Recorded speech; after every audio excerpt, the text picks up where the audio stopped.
देखिए, पहले भी कहते हैं और आज भी, जो हमने किसान आंदोलन के अंदर कहा था कि ये सरकार आम आवाम की नहीं है, ना ये किसान की है या ना ये मजदूर की है, ना ये छोटे व्यापारी की है, ना छोटे दुकानदार की है, ये कारपोरेट घरानों की सरकार है। कारपोरेट घरानों के लिए नए नए बिल बनाए दिए जाते हैं, चाहे किसानों के खिलाफ बिल बनाया वो भी कारपोरेट के हक में बनाया। अब एक नया बिजली बिल बना दिया, वो कारपोरेट को बिजली बेच दी और लोगों से महंगे रेट के ऊपर वसूला जाएगा बिल, वहाँ लोगों की खुली लूट की जाएगी जैसे गैस और पेट्रोल का किया। ऐसे ही पूरी ज़मीनें, चाहे अरावली का जहाँ से कोई भी बेनिफिट की चीज़ है, कोई खदान है, वहाँ पर अपने मित्रों को, अपने अकाओं को, अडानी अंबानी टाटा बिरला जैसे लोगों को एक एक रुपये में लाखों एकड़ ज़मीनें इनको दी जा रही हैं और इनको मजबूत बनाया जा रहा है और पूरे देश के लोगों को लूटने का काम है। सभी संस्थाओं को, सभी लोगों को एकजुट होकर ये लड़ाई लड़नी पड़ेगी। ना जंगल बचेगा, ना ज़मीन बचेगी और खाने के लिए अनाज इतना महंगा हो जाएगा कि लोगों की पहुंच से दूर हो जाएगा। लोग सिर्फ रोटी कमाने के लिए ही नौकरी करेंगे कारपोरेट के पास। कारपोरेट हम सबको मजदूर बनाना चाहता है, किसी को अपनी कोई भी जायदाद नहीं, वो कहीं भी अपना बिजनेस ना कर सके।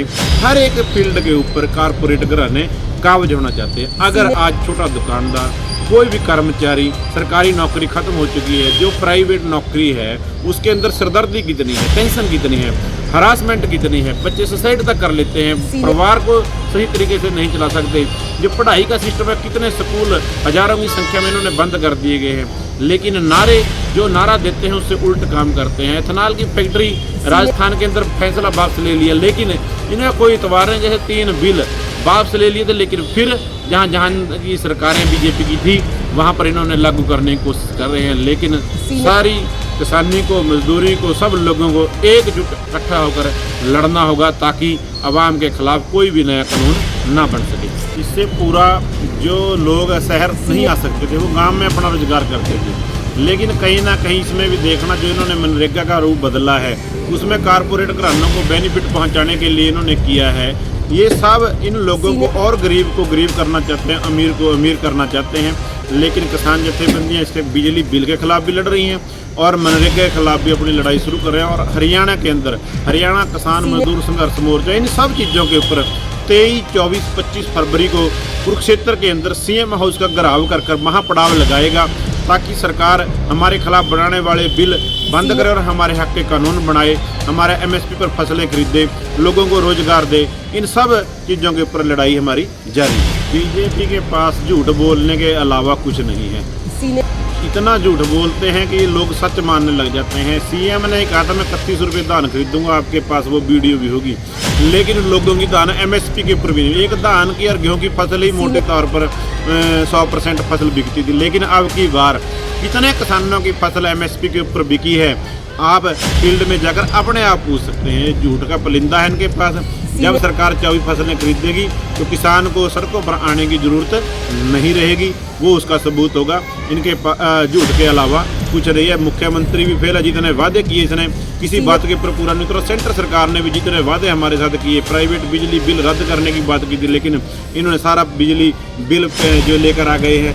लोगों को लूटना है, लोग इनकी बातों में समझना होगा। इनकी बातों से इन्होंने पिछले अपनी बातों को कैसे आज तक पूरा किया है कि नहीं किया है, ये यानी कि लोगों को समझना होगा।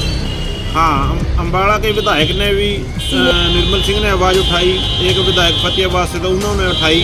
अच्छी बात है, हमने एक प्रोग्राम बनाया जो 23, 24, 25 का प्रोग्राम, उससे पहले भी शीतकालीन सत्र के अंदर हम एमएलए को अपना ज्ञापन दें, वो हमारी आवाज़ उठाएं। जो हम यहाँ से नुमाइंदे चुनकर भेजते हैं वो हमारी अगर आवाज़ नहीं उठाएंगे तो हमें उनको भी जगाना होगा। इसके अंदर हम काफ़ी हद तक कामयाब रहा। हमारा हरियाणा किसान मजदूर संघर्ष मोर्चा में ये कली जथेबंदी नहीं, 10 जथेबंदियों ने मिलकर ये प्रोग्राम दिया था और उसके विधानसभा में आवाज़ उठाई। उसमें हमारी मांगे क्या थी? पूरी आवाम की मांगे हैं। बिजली बिल रद्द किया जाए, बिजली के दाम गैस पेट्रोल की तरह बढ़ रहे हैं, मनरेगा के अंदर जो फ्लड आता है प्रदेश के अंदर, देश के अंदर, जो नदियों के बीच की ज़मीन है उनको क्वायर करके डूंगा किया, खुदाई की जाए उनकी, और पानी के रास्ते साफ किए जाएँ, बंद मजबूत किए जाएँ, पानी आता है, लाखों करोड़ों का नुकसान लोगों का हो जाता है, लेकिन इनके सिर से जूं नहीं रेंगती। हमने तो उसके लिए कुर्बानी भी दी। हमारे साथियों ने लौंगोवाल के अंदर एक साथी की शहादत हुई और एक साथी की सीढ़ी से हमारे साथी की टांग कट गई थी। जब बाढ़ के मुद्दे के ऊपर हमने सरकार को जगाना चाहा, उन सब मुद्दों के ऊपर MSP के ऊपर हमारी फसलें खरीदी जाएं, हमारा कर्जा जो MSP ना मिलने की वजह से किसान के ऊपर कर्जा है, मजदूर के ऊपर, वो कर्जा माफ़ किया जाए। उन सब मुद्दों के बिजली के बिल, बिजली के कनेक्शन किसानों को दिए जाएं, उन सब मुद्दों के ऊपर हमारा वो ज्ञापन था। और उसी ज्ञापन के मुताबिक ये सरकार के द्वारा किए हुए वादे हैं हमारे साथ, कोई हमारी नई डिमांड नहीं है। सरकार ने कहा था कर्जा मुक्त करेंगे, सरकार ने कहा था MSP देंगे, सरकार ने कहा था हम आपको अच्छी रहतियों के ऊपर और सुविधाएं देंगे, लेकिन सरकार हर एक प्लेटफार्म के ऊपर फेल है। लोगों को गुमराह कर कर कारपोरेट में घर बन रही है। ये दुनिया जान चुकी है और आने वाले समय में सबको इकट्ठा होकर ये लड़ाई लड़नी पड़ेगी।